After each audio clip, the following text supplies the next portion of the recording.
The bubble is really quite simple.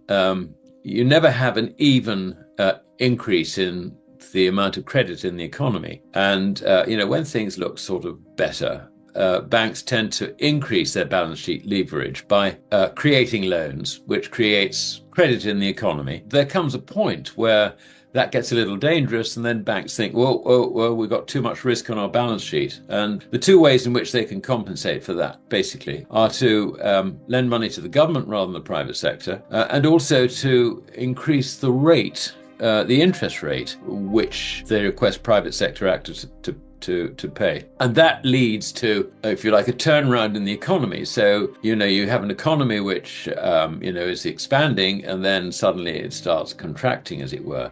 Contracting in the sense that because credit is redirected towards government borrowing, you find that the private sector ends up in trouble. Now, this is a cycle of bubbles which has been going on since the 1980s, and particularly none of the bubbles have been allowed to wash out the malinvestments, the zombie companies, the companies which shouldn't survive because they don't actually produce what consumers want profitably. So those are the companies that should get wiped out every time the bubble bursts, as it were. But the bubbles haven't been allowed to burst. Each bubble has fed into the successive one. So each bubble has got bigger and bigger and bigger.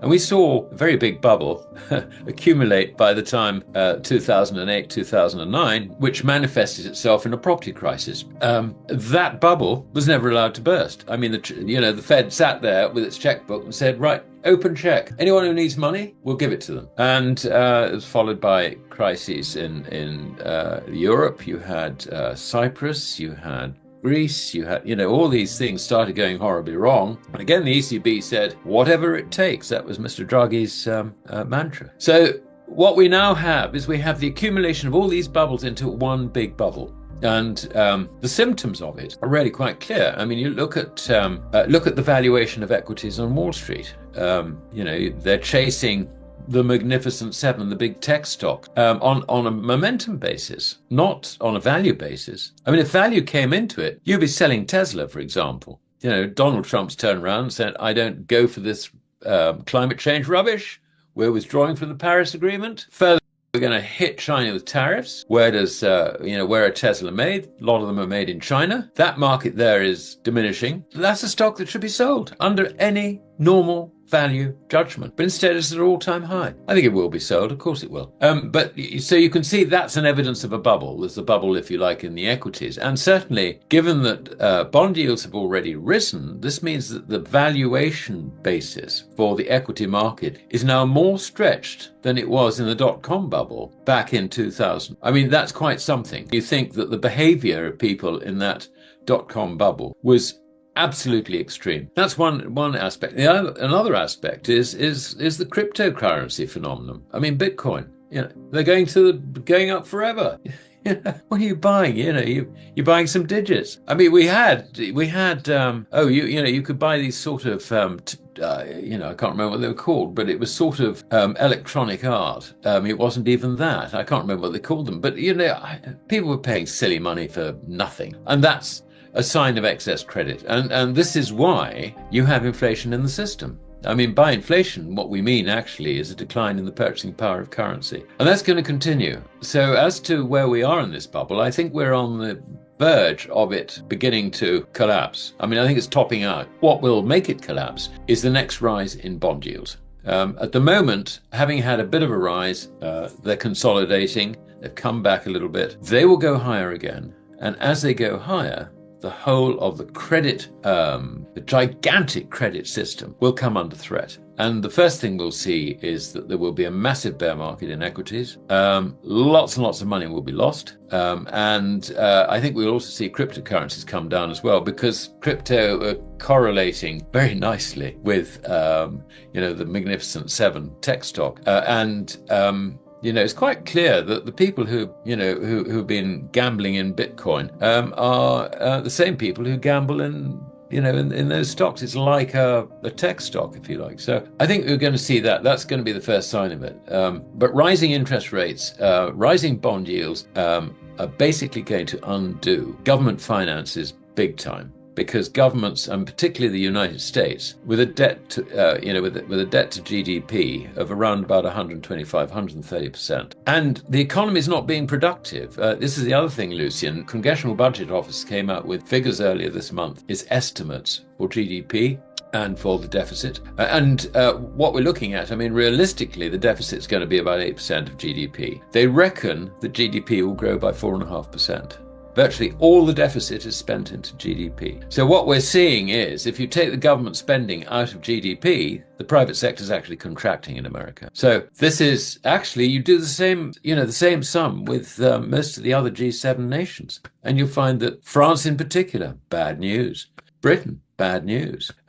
Italy, bad news. I mean, this is everywhere where you've got these deficits, these nations are going into debt traps, and the biggest debt trap of all is the dollar debt trap, and it's that's going to unwind the entire credit bubble. As we enter 2025, the global economy continues its volatile trajectory, and all indicators point toward an inevitable reckoning with unsustainable debt levels, weakening fiat currencies, and an evolving financial order.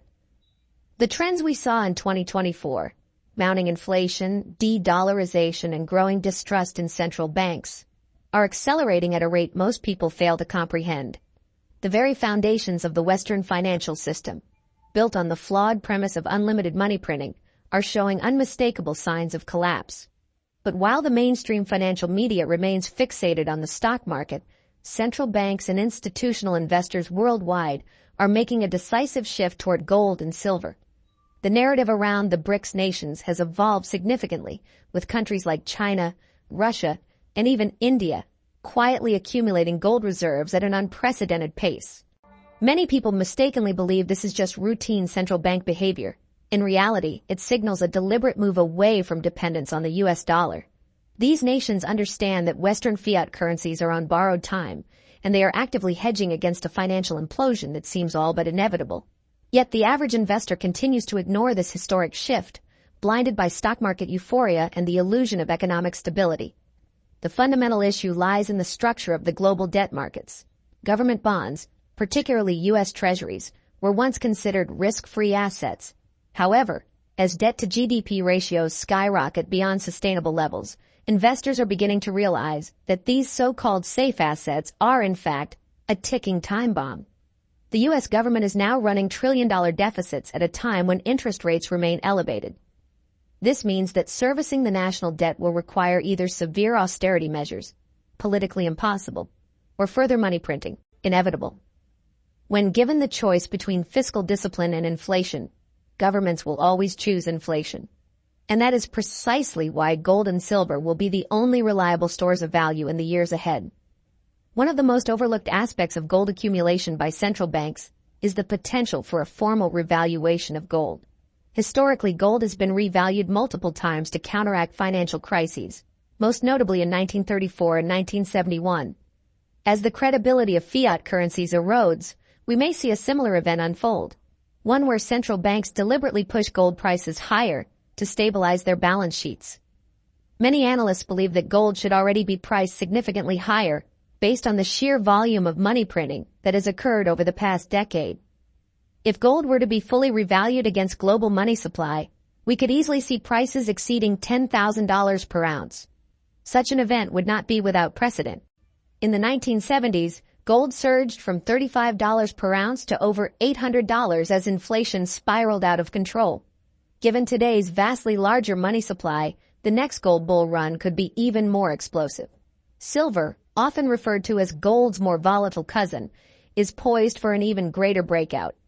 With a gold-to-silver ratio hovering around 80-1, despite the historical average being closer to 16-1, silver remains drastically undervalued. Industrial demand, particularly from the renewable energy sector, continues to outstrip supply. At some point, the massive imbalance in silver inventories will force a repricing, potentially sending silver beyond $100 per ounce in a relatively short time frame. Despite all these indicators, Western investors remain woefully underexposed to precious metals. The average portfolio today consists primarily of overvalued tech stocks, speculative cryptocurrencies, and artificially inflated real estate. Hard assets like gold and silver make up less than 1% of total financial assets, compared to over 5% in the early 1980s, when inflation concerns were last at similar levels. This disconnect is due to a combination of media disinformation and the psychological bias of recency. Investors have been conditioned to believe that the Federal Reserve can solve every crisis by adjusting interest rates and injecting liquidity into the markets. But what happens when the problem itself is the currency? This is the critical question most market participants fail to ask. The Fed put that investors have relied upon for decades is rapidly losing effectiveness. The collapse of the banking sector in early 2023 should have been a wake-up call. The failures of Silicon Valley Bank, Signature Bank, and First Republic Bank demonstrated how fragile the system truly is. Instead of addressing the underlying issue, too much leverage and reckless risk-taking, regulators simply bailed out depositors and papered over the cracks. Now we are entering an era where these same problems are returning, but on a much larger scale. Commercial real estate is the next major domino to fall. With over $1.5 trillion in commercial property loans set to mature in the next 24 months, and interest rates still significantly higher than pre-pandemic levels, we could see widespread defaults and another banking crisis. The Federal Reserve may attempt to intervene once again, but at what cost? More money printing? Further debasement of the dollar? The Federal Reserve finds itself in an impossible position. If it continues raising interest rates to combat inflation, it risks triggering a full-blown debt crisis, as borrowing costs become unsustainable for both the government and corporations. On the other hand, if it cuts rates, it risks reigniting inflation and further eroding the purchasing power of the U.S. dollar.